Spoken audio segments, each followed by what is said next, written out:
Bhakti and Sufism.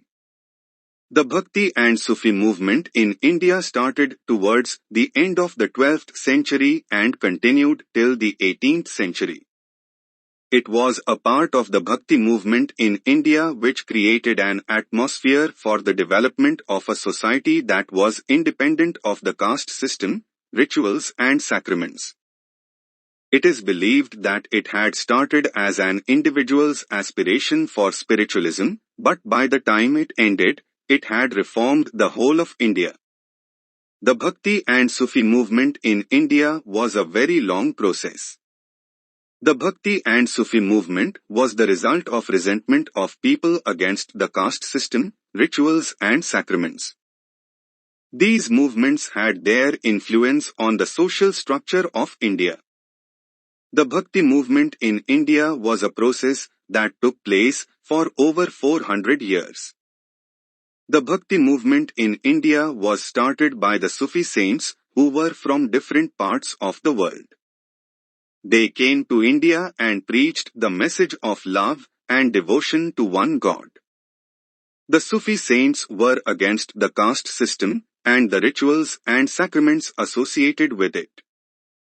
India is known to the world as a birth as well as meeting place of various religions, creeds and faiths. Apart from the oldest ancient Hinduism, India had given birth to Jainism and Buddhism, the two glorious religions which by their rich principles, ideas and philosophy not only saved Indians from superstitious beliefs and spiritual dogmas, but also enriched the ancient Hinduism which had been misinterpreted by Brahmanism. The two religions with their principles of non-violence and noble philosophy proved to be the sister religions of Hinduism. After them came Islam in the beginning of the medieval age in India, which in spite of its principle of universal brotherhood could not associate herself with Hinduism. It was due to the fact that the Islamic people were annoyed with the outer form of Hinduism like elaborate rites and rituals, polytheism and idolatry etc. Of course they did not try to go deep into Hindu philosophy. Islamic religious men and the Muslim rulers wanted to propagate the Islamic religion by adopting forceful methods. It was characterized as a militant religion. Muslims consider Hindus infidels, and Muslim rulers very often declared jihad on the eve of wars against Hindus. Muslim rulers of the Sultanate period did not treat Hindus properly. The Hindu religious sentiments had received a rude setback when the Muslim rulers plundered and destroyed the Hindu temples. Antagonism between the two different sects of people continued to grow day by day. Religious supremacy made the Muslim rulers and people to exhibit mutual hatred and hostility towards their fellow Hindu citizens. At this critical hour of human ignorance and mutual hatred and hostility, there appeared a group of serious religious thinkers who by their Sufi and Bhakti movement awakened the people about God and religion. They did everything to establish brotherhood, love and friendship between the Hindus and Muslims. The Sufi movement. The Sufi movement was a socio-religious movement of 14th to 16th century. The exponents of this movement were unorthodox Muslim saints who had a deep study of Vedantic philosophy and Buddhism of India. They had gone through various religious texts of India and had come in contact with great sages and seers of India. They could see the Indian religion from very near and realized its inner values. Accordingly, they developed Islamic philosophy, which at last gave birth to the Sufi movement. The Sufi movement, therefore, was the result of the Hindu influence on Islam. This movement influenced both the Muslims and Hindus and thus provided a common platform for the two. Though the Sufis were devout Muslims, yet they differed from the orthodox Muslims. While the former believed in inner purity, the latter believed in external conduct. The union of the human soul with God through love and devotion was the essence of the teachings of the Sufi saints. The method of their realizing God was the renunciation of the world and worldly pleasures. They lived a secluded life.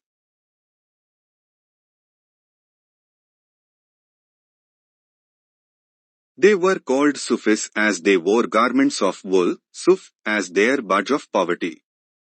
Thus the name Sufi is derived from the word suf. They consider love to be the only means of reaching God. Historian Tara Chand says, Sufism indeed was a religion of intense devotion. Love was its passion, poetry, song and dance, its worship and passing away in God its ideal. The Sufis did not attach importance to namaz, hajj and celibacy. That is why they were misunderstood by orthodox Muslims. They regarded singing and dancing as methods of inducing a state of ecstasy which brought one nearer to realization of God. There were some leading Sufi saints like Khwaja Muinuddin Chishti, Fariuddin Ganjaishkar, Nizamuddin Aulia, etc. Khwaja Muinuddin Chishti, 1143–1234. Khwaja Muinuddin Chishti was a great Sufi saint of India. The Chishti order was established in India by him. He was born in 1143 AD in Sestan in Persia. He came to India around 1192 AD shortly before the defeat and death of Prithviraj Chauhan and settled on at Ajmer. It is said that some of the Hindu families influenced Prithviraj to drive out Muinuddin Chishti from his state. Accordingly, Prithviraj sent the chief priest of Ajmer, Ramadeo, with an order to Muinuddin to leave his state. But Ramadeo was so much impressed and fascinated with the personality of Chishti that he became his disciple and remained with him. In this way he attracted everyone who came in contact with him. He had a large number of followers. By leading a very simple ascetic way of life and spreading the message of love and equality, he had tried to wipe out ill feelings from the minds of the people of two communities, i.e. Hindus and Muslims. Of course, no authentic record of his activities is available.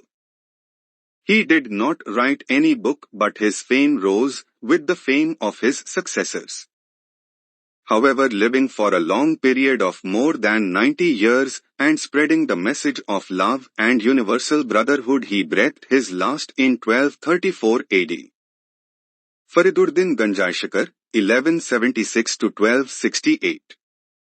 Fariduddin Ganjaishkar was another great Sufi saint of India. He was popularly known as Baba Farid. He was a great disciple of Shaikh Muinuddin Chishti. He spent most of his time in Hansi and Ajodhan, in modern Haryana and the Punjab, respectively. He was deeply respected in Delhi. He was surrounded by a large number of people whenever he visited Delhi. His outlook was so broad and humane that some of his verses are later found quoted in the Adigranth of the Sikhs. He avoided the company of the Sultan and the Amirs. He used to say, "Every dervish who makes friends with the nobles will end badly." Baba Farid raised the Chishti order of the Sufis to the status of an all-India organization by his high mysticism and the religion's activities. He breathed his last in 1268 AD. Nizamuddin Aulia, 1235–1325. Nizamuddin Aulia was the most famous of the Chishti saints. He was the disciple of Baba Farid. He came to Delhi in 1258 and settled in the village Kiaspur near Delhi. In his lifetime 7 sultans ruled over Delhi, but he did not go to any of them. When the Sultan Aluddin Khilji once expressed his desire to meet him, he said, "I have 2 doors in my home. If the Sultan would enter through one door, I would go out through the other." Nizamuddin's strong personality and mystic ideology made him most popular. He laid much emphasis on love, which leads one to the realization of God. He also said that love of God means love of humanity. Thus he spread the message of universal love and brotherhood. He said that those who love God for the sake of human beings, and those who love human beings for the sake of God are favorite to God. This is the best way to love and adore God. However, preaching his teachings for a long period, he breathed his last in 1325 AD. After him, the Chistis did not stay around Delhi. They dispersed and extended their message to the eastern and southern parts of India. The Bhakti movement. The Bhakti movement was another glorious religious movement in the history of India. It was purely based on devotion to God and nothing else. Devotion means bhakti through which one can realize God. The chief exponents of this cult were Ramanuj, Nimbarka, Ramananda, Vallabhacharya, Kabir, Nanak and Sri Chaitanya. They preached the doctrine of love and devotion to realize God. Therefore the movement came to be known as Bhakti movement. The concept of bhakti or devotion to God was not new to Indians. It is very much present in the Vedas, but it was not emphasized during the early period.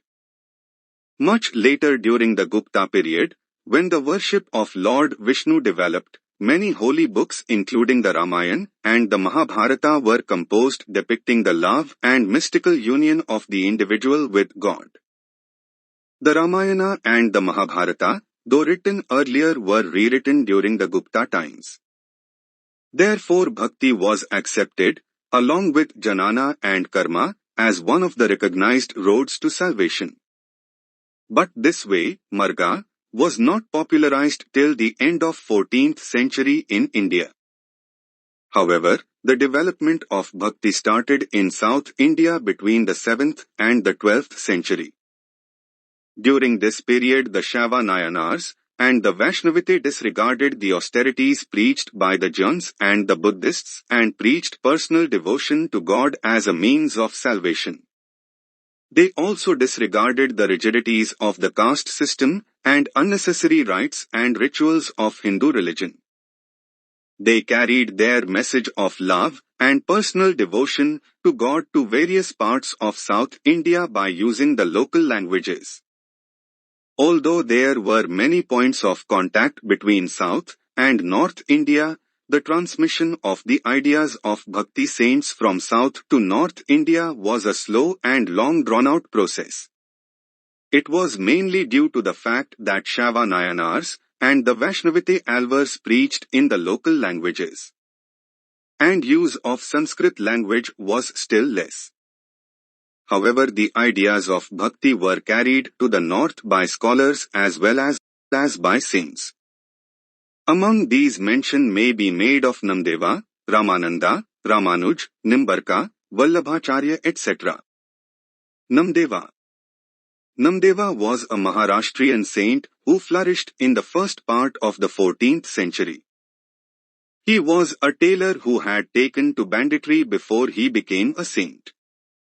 His poetry, which was written in Marathi, breathes a spirit of intense love and devotion to God. Namdeva is said to have travelled far and wide and engaged in discussions with the Sufi saints in Delhi. Ramananda was also a Maharashtra saint who belonged to the period between the second half of the 14th and the first quarter of the 15th century. He was a follower of Ramanuj. He was born at Prayag, Allahabad, and lived there at Banaras.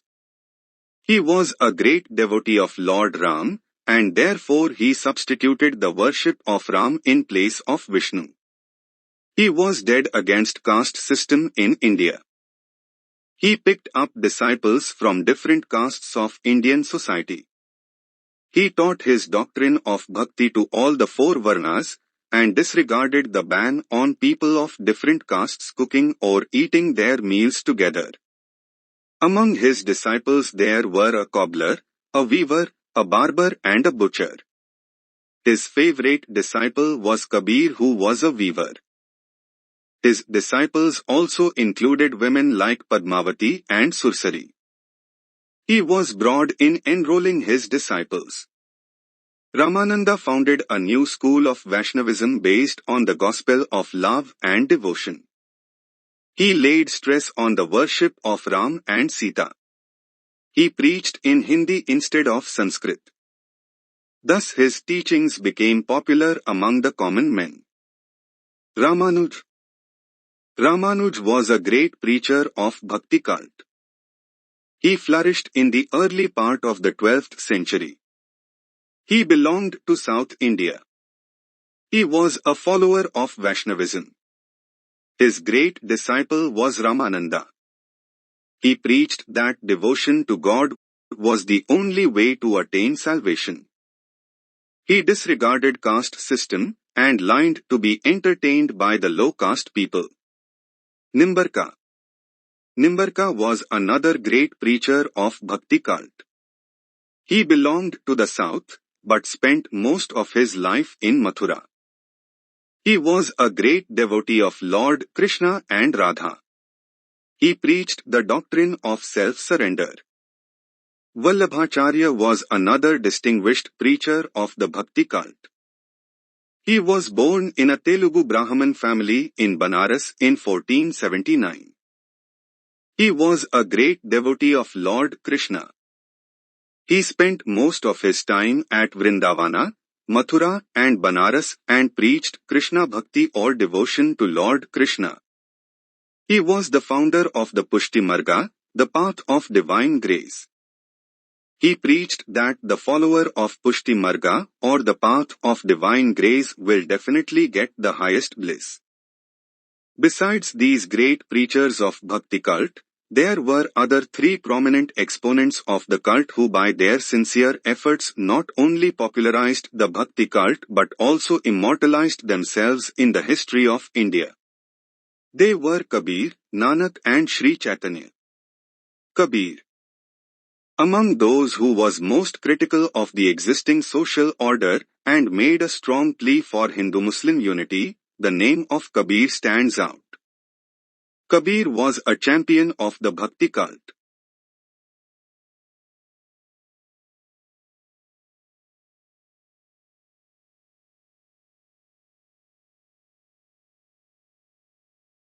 Of course, there is a good deal of uncertainty about the dates and early life of Kabir. According to a legend, Kabir was the son of a Brahmana widow who due to certain reasons left him after his birth in a helpless condition on the bank of a tank at Banaras in 1440 AD. Fortunately, a Muslim weaver Neeru by name saw the baby and took him home. He was brought up in the house of a Muslim weaver. But he was not given proper education. He learnt weaving from his foster father and made it his profession. Kabir from his very childhood developed a love for religion. While living at Kashi, he came in contact with a great saint named Ramananda who accepted him as his disciple. He also met a number of Hindu and Muslim saints. Though he was married and later became the father of 2 children, his love for God could not be wiped out amidst worldly cares. He did not leave home. He spent his life as a family man. He at the same time started preaching his faith in Hindi language. He attracted thousands of people by his simple spellbinding speech. His followers were both the Hindus and the Muslims. He breathed his last in 1510. It is said there happened a miracle after his death. His dead body was claimed by both the Hindu and the Muslim followers. Even a quarrel took place over this issue. After some time, a follower out of curiosity lifted the cloth which had covered Kabir's dead body. To the utter surprise of everybody present there, it was found a heap of flowers at the place of the body. Where did the body go? Realizing its implication, both Hindu and Muslim followers distributed flowers among themselves. Teachings. The teachings of Kabir were very simple. He first of all emphasized on the unity of God. He said, we may call the God by any name such as Rama, Hari, Govinda, Allah, Sahib, etc. It makes no difference. They are one and the same. Kabir said God is formless. He strongly denounced idol worship. He also did not believe in incarnations, avatara, of God. He disregarded formal worships and practices like idol worship, pilgrimages, bathing in holy rivers. He advised people not to give up the life of a normal householder for the sake of a saintly life. He said that neither asceticism nor book knowledge could give us true knowledge. Dr. Tara Chand says the mission of Kabir was to preach a religion of love which would unite all castes and creeds. He disregarded the outer form and formalities of both Hindu and Islamic religion. Kabir strongly denounced the caste system. He gave emphasis on the unity of men and opposed all kinds of discrimination between human beings. His sympathizers were with the poor man, with whom he identified himself. The teachings of Kabir appealed both Hindus and Muslims. His followers were called as Kabir Panthis or the followers of Kabir. His poems were called as dohas. After his death, his followers collected his poems and named it Bijat. Nanak. Guru Nanak, the founder of Sikhism, was one of the great exponents of Bhakti cult. He was born in 1469 in the village of Talwandi, now called Nankana, on the bank of the river Ravi in the state of Punjab. Nanak from his very childhood showed a religious bent of mind and later preferred the company of saints and sadhus. Although he married early and inherited his father's profession of accountancy, he did not take interest either. He had a mystic vision and forsook the worldly life. He composed hymns and sang them with stringed instrument which was played by his faithful follower named Mardana. He is said to have made wide tours all over India, even beyond it, to Sri Lanka in the south and Mecca and Medina in the west. He attracted a large number of crowds wherever he went. His name and fame spread far and wide, and before his death, in 1538 he was already known to the world as a great saint. Teachings. First of all, like Kabir, Nanak laid emphasis on the oneness of Godheads. He preached that through love and devotion one can get the grace of God and the ultimate salvation. He said, caste, creed or sect have nothing to do with the love and worship of God.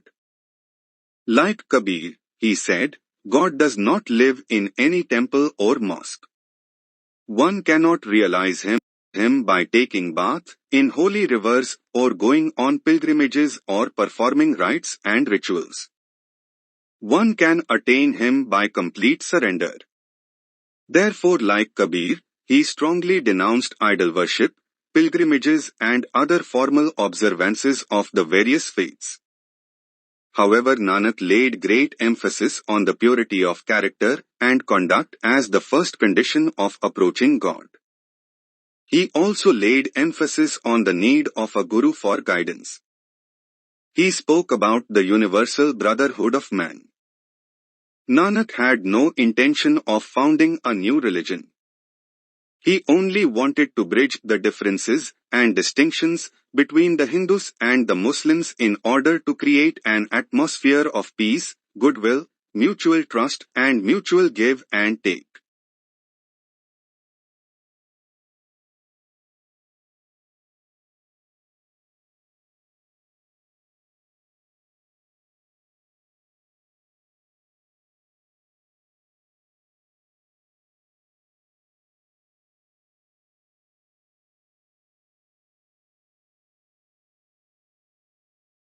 The scholars have given different opinions about the impact of his teachings on Hindus and Muslims. It has been argued that the old forms of religion continued almost unchanged.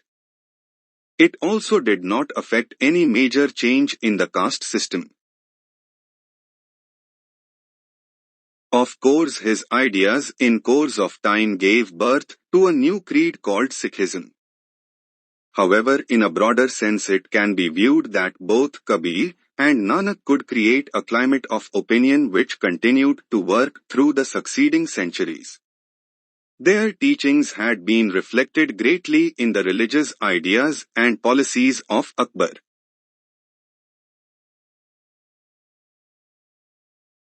Sri Chaitanya. The worship of Lord Vishnu was much popularized in the form Rama and Krishna, his incarnations, in the later phase of Bhakti movement. It became a sectarian movement, and the champion of this movement was Sri Chaitanya. But the Bhakti movement led by Kabir and Nanak were non-sectarian. The Bhakti movement of Sri Chaitanya based on the concept of love between Lord Shri Krishna and the milkmaids of Gokul, especially Radha. He used the love between Radha and Krishna in an allegoric manner to depict the relationship of love in its various aspects of the individual soul with the Supreme Soul. In addition to love and devotion as a method of worship, he added the musical gathering or kirtan which can give a special form of mystic experience while praying him, God. Through this method of worship one gets himself detached from the outside world. According to Chaitanya, worship consisted of love and devotion and song and dance which produced a state of ecstasy in which the presence of God, whom we called Hari, could be realized. He said that such a worship could be carried out by all irrespective of caste, color and creed. The teachings of Sri Chaitanya had profound impact in Bengal and Odisha. His love and form of worship crossed all the man-made boundaries of the Indian society and he welcomed the people into his fold irrespective of caste, creed and sex. Sri Chaitanya, who took the Bhakti movement to the extraordinary heights of lyrical fervor and love, was born at Navdeep or Nabadweep, Nadia, a place in West Bengal. His parents Jagnanth Mishra and Sachi Devi was a pious Brahman couple migrated from Odisha. They gave Chaitanya early education in Bengali and Sanskrit. His early name was Bishwambhar but he was popularly known as Nimai. He was also called Gora as he was white in complexion. Chaitanya's birthplace Nadia was the center of Vedantic rationalism. So from an early life he had developed an interest in reading scriptures. He had acquired proficiency in Sanskrit literature, logic and grammar. He was a great lover and admirer of Krishna. His biographer Krishna Das Kaviraj says, Sri Chaitanya used to say, "O Krishna, I don't want education, power or followers. Give me a little faith which will enhance my devotion to you." He was very unfortunate from family point of view, as he had lost his parents and his wife at an early age. However, at the age of 22 he visited Gaya where he was initiated into the Krishna cult by a recluse. He became a God-intoxicated devotee who incessantly uttered the name of Krishna. Chaitanya is said to have travelled all over India in spreading the Krishna cult. He spent most of his time in Puri, Odisha on the feet of Lord Jagannath. His influence on the people of Odisha was tremendous. He is said to have initiated Pratapridradev, the Guspati king of Odisha, into his cult. He is still worshipped as Gaurang Mahaprabhu, as the very incarnation of Krishna and Vishnu. He is said to have disappeared in the temple of Lord Jagannath in 1533 AD. Causes of the popularity of Bhakti movement. The causes of the popularity of the Bhakti movement are not far to seek. There are mainly two causes which are clearly seen behind its success. The first and the foremost cause was the simplicity of the Bhakti cult as well as the simplicity of its teachings. The second great cause was that it was preached in the local languages. The results of Bhakti movement. The results of the Bhakti movement were far-reaching. The first and the foremost result was that it minimized the differences and distinctions between the Hindus and the Muslims. The people of one religion tried to understand the people of other religion. Secondly, the caste system gradually lost its previous importance as the Bhakti preachers disregarded it. Thirdly, the spiritual life of the people became very simple and more developed than before. Lastly, the movement had tremendous impact on the literature and language of the country. It helped the regional languages to get enriched in spreading the cult of Radha and Krishna. Bhakti literature were produced in plenty in different regional languages. In Odisha, Bhakti literature in Odia language were produced by Panchasakha and others. And this Bhakti movement has everlasting influence on the people of India and outside. Even Akbar the Great was greatly influenced by the Bhakti and Sufi philosophers, which made him to follow a secular stand in the field of religion.